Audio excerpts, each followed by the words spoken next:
have all tested one another back and forth. We've got trouble in the first turn. A bad accident. Gene Glover's number 71 car flipping end over end. The other car, Jarrett, car number 8. Jarrett unbuckling, now climbing out of his machine. No movement on Glover's car. And Jarrett is hurt. He falls to the ground, rolls over.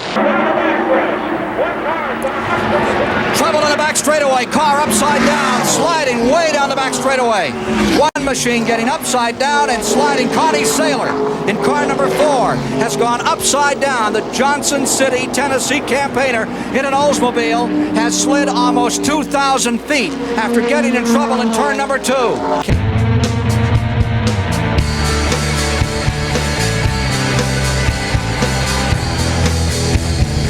From our camera position high in the grandstand, and look at the impact here as it hits. Great rubber tires protecting the end of the pit wall. Richmond up against the wall. Yep. Richmond up against the wall, car number 99. The car of Dave Marcus goes upside down. Remember, these are over 3,000-pound vehicles that you're seeing tossing themselves in the air here as if they were just lightweight toys. The wall is missed there, just missed by Tim Richmond. The car stays upright, and look at the size of that great earth mover tire. It was moved right out of position by the vehicle of Dave Marcus. Dave Marcus seems to be... That he went through in Pocono, I think the 82 season.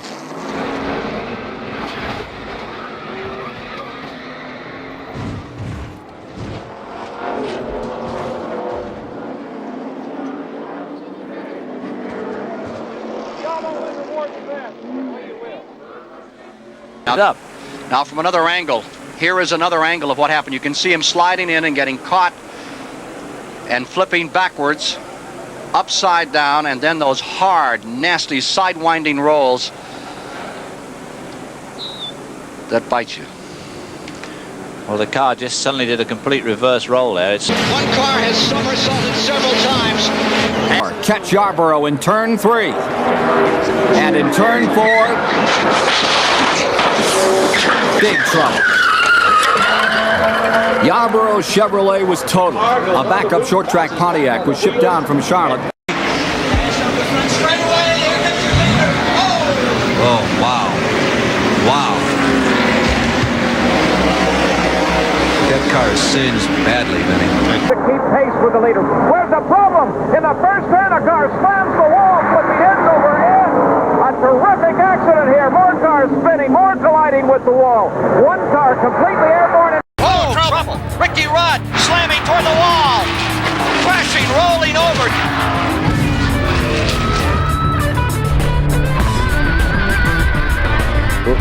Oh, level and in trouble is 07 LaJoy. Randy LaJoy slamming into the wall. Randy LaJoy out of Norwalk, Connecticut, destroying his automobile. And there it is. It's already over by the time we see it. It looked like it just got out of shape in turn 2 and just climbed up the retaining wall. You know, as I mentioned when I took the people around the racetrack on that ride earlier, Mike, as you come off that second turn, if you get a little bit too high, it's like that wall reaches out and grabs you. And what happens is if that right front tire climbs up on the wall, it will literally just roll the car right over. You saw a lot of cars out of shape in the middle of the pack there as they took evasive action. Oh, car trouble. Here, got it. Spinning, crashing. That is the Trevor Boyce car. In big trouble out of turn number 4. It's a hard... And here in Daytona in February, when Phil Barkdahl sailed through that tri-oval, track precautions more than did their job.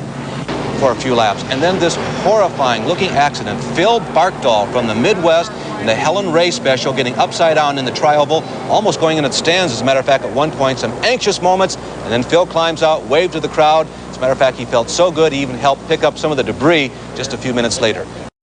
Low side of the track. Jeff Bodine out of control. Jeff Bodine, the Levi Garrett Chevrolet. Jeff Bodine with a wild ride. He's on, well, now the car rights itself very quickly, but Jeff Bodine, the car was running in and amongst some slower cars. Jeffrey quickly jumps out, as you see. He seems to be no worse for the wear. This incident in turns 3 and 4. That is Jim Sauter and A.J. Foyt. Along comes Tommy Ellis and Greg Sachs. That is Ellis upside down. He flips a couple of times. Nobody was injured in this. Some photographer took a picture of it up in the air. before he came down on his roof. I was just glad this freighter didn't get hurt. Is that the one race that maybe haunts you out of them all, being that close? No, Richard Petty's car goes airborne, end over end. He gets hit again as the car came to rest at the entrance to pit road. Petty's car is really smashed.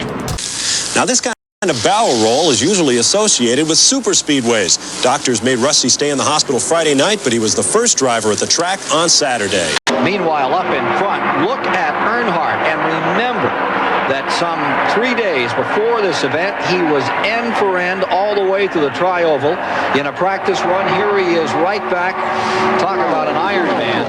Earnhardt is showing no effects from that crash he had Wednesday morning in his sportsman car where he got upside down at the start-finish line. He's out there in front. Tore down almost 100 feet of fence right here coming out of the Tri-Oval, did Earnhardt. He said, I just pulled my neck down into my shoulders because I knew it was going for a ride. And they said to him, how many times did you roll? He said, it was so exciting I didn't have time to count. Here comes Davey Allison down to the bottom of the racetrack. Late in the race with 7 laps to go. That's L.D. Ottinger getting around. But watch this. Sailing through the picture comes Brett Hearn, the New Jersey driver. What happened to Davey Allison? Turn 2, back straightaway.